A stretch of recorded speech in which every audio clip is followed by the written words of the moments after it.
What if the distance between you and the life you desire is not measured in years, money, opportunity, or luck, but in the direction of your inner vision? In the Sermon on the Mount, Jesus gave a mysterious teaching about the eye becoming single, and hidden inside that teaching is a principle most people read without ever realizing how deeply it can change the way they pursue a dream. There are 3 ancient Aramaic words at the center of what you are about to discover. The first governs what you see, the second what you hold within your mind, and the third what you finally rise to become.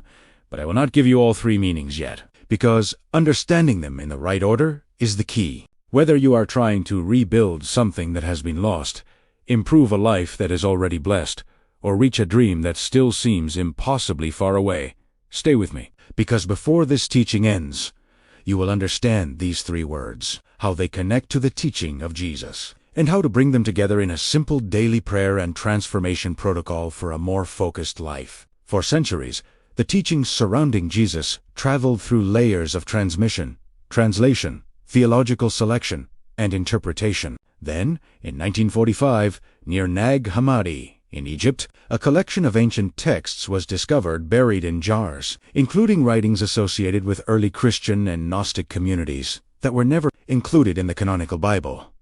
Their discovery was real and historically documented. They opened an extraordinary window into the diversity of early Christian spirituality and into teachings about inner transformation, knowledge, light, and the kingdom. They do not provide a preserved recording of the exact Aramaic words spoken by Jesus, but they remind us how much of the ancient, linguistic, and spiritual world surrounding his teachings can disappear when we encounter them only through later translations. And this matters because Jesus lived and taught in a world where Aramaic was an everyday spoken language. Hebrew remained deeply important in Jewish religious life, while Greek was widespread across the Eastern Mediterranean, but Aramaic was intimately connected with ordinary conversation, teaching, emotion, and human encounter. For generations, spiritual traditions have also treated sacred speech as more than information. Sound, breath, repetition, intention, and meaning can make a spoken word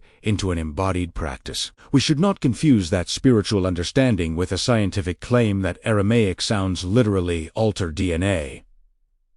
The deeper idea is more powerful. Returning to the language world of Jesus can reconnect a listener with the texture, imagery, and intention behind an ancient teaching. And our first word brings us directly to the eye. Ayna, pronounced approximately Ayna, means eye, and by extension can evoke seeing or vision. Do not rush past that meaning, because the eye becomes one of the most striking images in the Sermon on the Mount. In the Gospel of Matthew, chapter 6, Jesus teaches that the eye is the lamp of the body. He then speaks about the eye being single or sound, followed almost immediately by teachings about divided loyalties and anxiety. That sequence deserves attention, because Jesus is not giving an anatomy lesson. The eye becomes an image for orientation. What receives your attention? What repeatedly fills your field of awareness? In which direction is your life actually looking? Imagine someone who says, "I want a new beginning," but spends every day mentally returning to the old ending. Someone says, "I want abundance," while every decision is controlled by fear of losing what remains. Someone dreams of creating something meaningful, yet constantly measures that dream against every possible reason it could fail. The desire exists, but the vision is divided. This is where Ayna, the eye, the vision, becomes our first key. Your life does not move merely because you want something. Desire can point toward tomorrow, while attention remains chained to yesterday. And this is why the second Aramaic key will take us somewhere even deeper, because changing what you look toward is only the beginning. We must discover what happens inside you after the vision enters the mind. Think about one desire you carry right now. Do not choose what other people expect you to desire. Think about the thing that quietly returns when the noise disappears. Perhaps greater peace, a restored relationship, financial stability, a meaningful project, a healthier routine, a new home, a journey, or simply the feeling that your life is moving forward again. Now, ask yourself something uncomfortable. When you picture that possibility, What happens immediately afterward? For many people, the vision appears for only a few seconds before another voice arrives. But how? I'm too late. I don't have enough. What if it fails? People like me don't get opportunities like that. The eye looked toward possibility, but the inner world immediately pulled the vision backward. That is why Ayna cannot stand alone. And this prepares us for the second ancient word. Reyana pronounced approximately Reyana, Syriac, Aramaic term, associated with thought, mind, understanding, or inner conception. If Ayna represents what your attention sees, Reyana asks what your inner thought does with what has been seen. This distinction changes everything. You can look at a destination without inwardly consenting to walk toward it. You can pray for change while rehearsing impossibility. You can ask God for an opportunity while repeatedly telling yourself that nothing good ever happens for you. This is not about pretending obstacles do not exist. Jesus never taught people to deny reality. His teachings repeatedly called people toward trust, faithfulness, courage, wisdom, and action in the middle of reality. A single vision, therefore, does not mean obsessive thinking. It means reducing the contradiction between what you say matters and what receives your attention every day. And this is precisely where studying the Aramaic world behind the teachings becomes valuable. One word can open an entire landscape of meaning, but 33 carefully explored words can reveal connections that are easy to miss when passages are encountered only in translation. Our Aramaic Knowledge Guide brings together 33 important words connected with the language and teaching world of Jesus, with their meanings and deeper spiritual applications. It was created for those who do not want merely to hear these ancient words, but to understand how their meanings can illuminate prayer, purpose, forgiveness, peace, faith, inner renewal, and daily life. If this teaching already feels this deep, imagine having a full guide with deeper explanations of JESUS's true teachings in Aramaic. You'll find the link to the study guide in the comments. But we are still missing something. Ayna can give the vision. Reyana can gather the mind around that vision. Yet millions of people have seen clearly and thought deeply about the life they wanted, and still remained exactly where they were. There is a third Aramaic key. And without what this final word represents, vision can remain nothing more than a beautiful picture of a life you never begin to live. And the best is yet to come.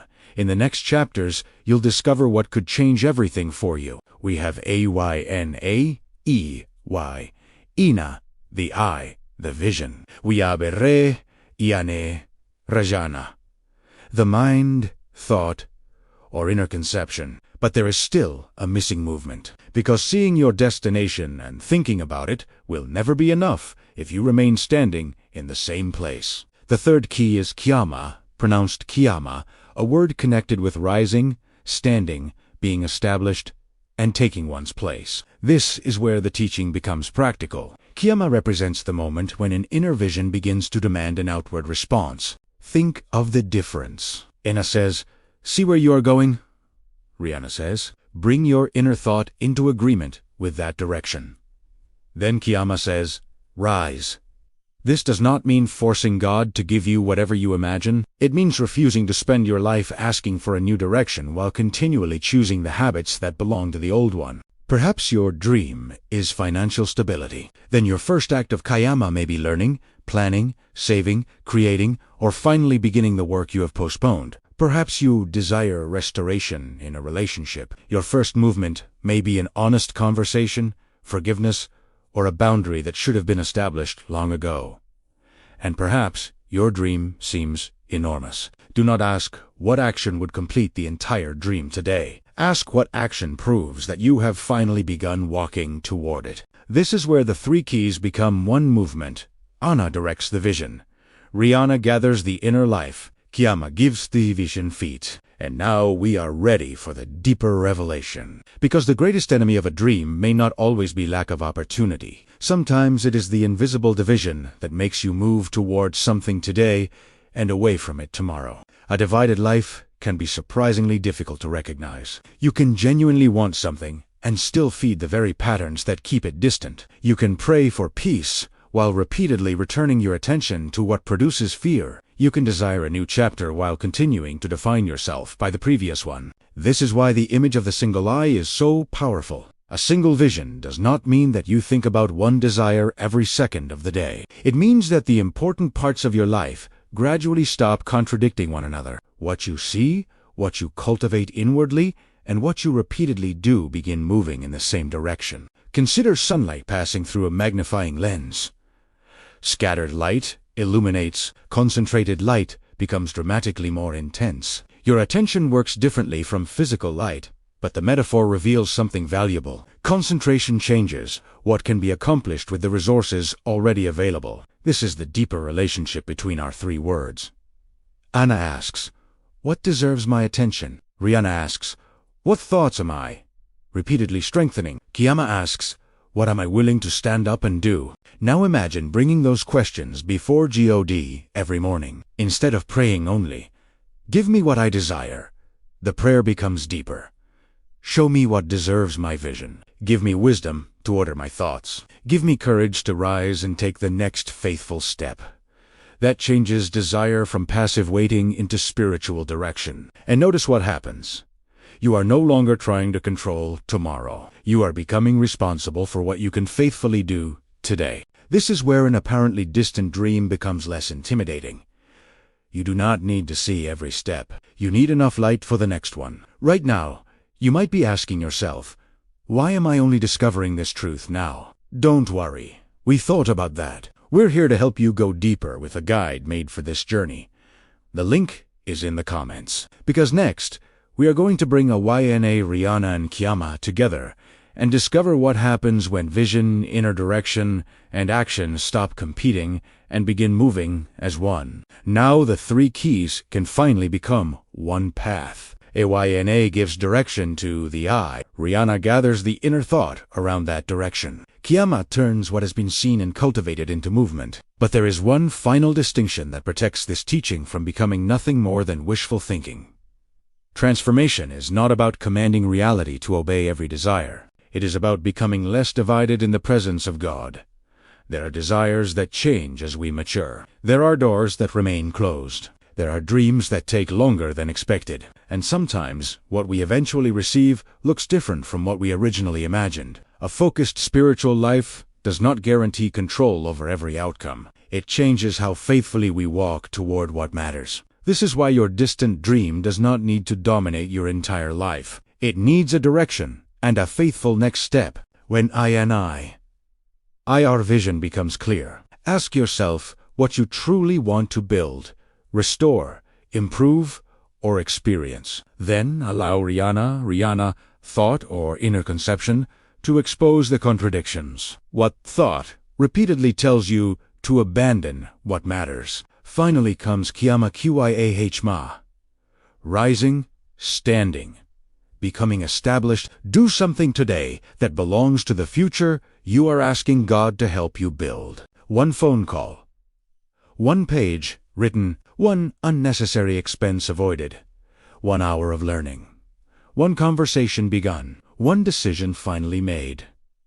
Small does not mean insignificant. A doorway is crossed one step at a time. We are just scratching the surface of this ancient power. Get ready, because in our next video, I will reveal even deeper Aramaic codes that unlock spiritual authority you've never imagined. Make sure you are subscribed and have notifications turned on so you don't miss this unfolding revelation. And now, instead of merely understanding these 3 words, we are going to turn them into something you can actually practice. Tomorrow morning, before your phone, the news, messages, and other people's priorities enter your mind.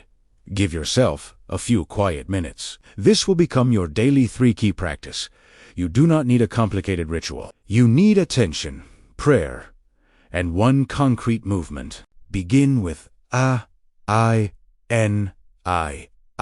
vision. Speak the word slowly 3 times.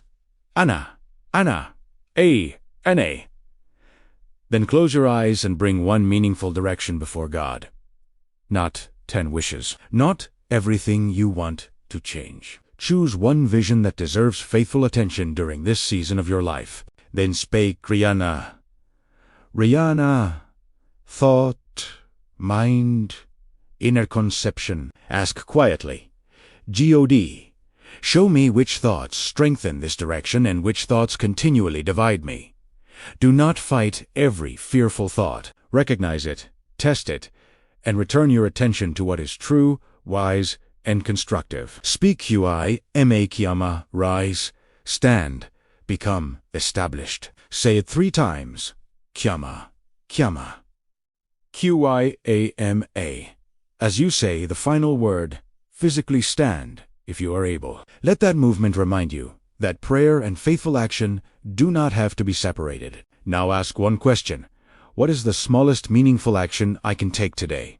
Write the answer down. Before sleep, return to the same vision for 1 minute. Do not judge the day by whether your dream appeared. Ask whether you remained faithful to its direction. Did your Ayna stay clearer? Did your Reyana become less divided? Did your Kyama produce one real step? Practice this consistently, not as a formula for controlling outcomes, but as a discipline of spiritual alignment, because tomorrow you repeat Italiano, and over time, something important begins to change. The dream is no longer only something you are waiting to receive. It becomes a direction you are learning to live. There is one final way to use these words, especially when your dream feels far away. Turn them into a simple prayer of direction rather than a demand for a particular outcome. You can speak it in the morning after the 3-key practice or whenever fear begins scattering your attention. God, clarify. My Ayna, my vision. Guide my eyes toward what is worthy, true, and aligned with your wisdom. Help me see beyond today's limitations without becoming controlled by fear of tomorrow. Give me clarity to recognize the direction you are placing before me, and teach me to focus on what truly deserves my attention. Order my Reyana, my inner thought. Quiet the thoughts that scatter my attention, and strengthen those that lead me toward faith, wisdom, and purpose. When doubt appears, help me remember that I do not need to understand the entire journey today. I only need enough clarity to recognize the next faithful step. Strengthen my Kyama, my willingness to rise, stand, and move. Give me courage to transform intention into action and prayer into faithful movement. If the desire I carry is good, teach me to pursue it wisely. If my direction must change, give me humility to recognize it. And if the road is longer than I expected, give me patience to continue. I place my vision before you, Jody. I will not demand tomorrow before it's time. Today, help me see clearly, think wisely, and take one faithful step toward the life you are calling me to build. Amen. Place my vision before you. God, I will not demand tomorrow before it's time. Today, help me see clearly, think wisely, and take one faithful step toward the life you are calling me to build.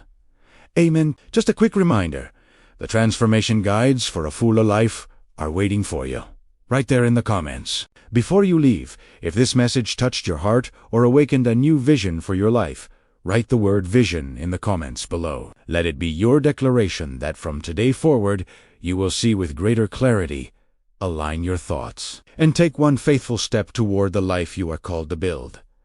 And tomorrow morning, before the world tells you where to look, remember these 3 ancient keys. Choose your vision, gather your thoughts, then rise and take one faithful step.